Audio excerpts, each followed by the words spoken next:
જે મુકેશભાઈ જે વાત કરી ગાંધીનગરનું દેગામ, જે ગાંધીનગર ખરેખર આપણી સરકાર આજે ગાંધીનગરની અંદર હોય અને આ એક ઠાકોર સમાજના જે સામાન્ય પરિવારને કેટલો અન્યાય થયો એની વાત કરવામાં આવે છે.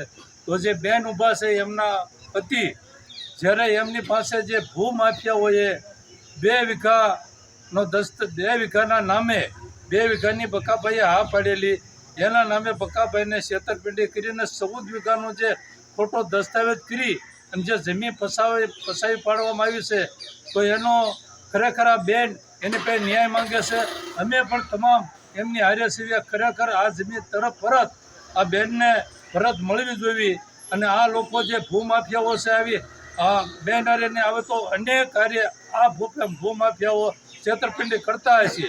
અને આ લોકોને મૂળ જે એમાં નામ આવ્યું છે મયુરભાઈનું, અને તાત્કાલિક ધરપકડ થાય એવી અમે માંગણી કરવી છીએ. અને આ બેનને તાત્કાલિક ન્યાય મળે એ માટે અમે માંગણી કરવી છે. તમામ જે આરોપી છે એની તાત્કાલિક ધરપકડ થાય એવી અમારી સખત માંગણી છે.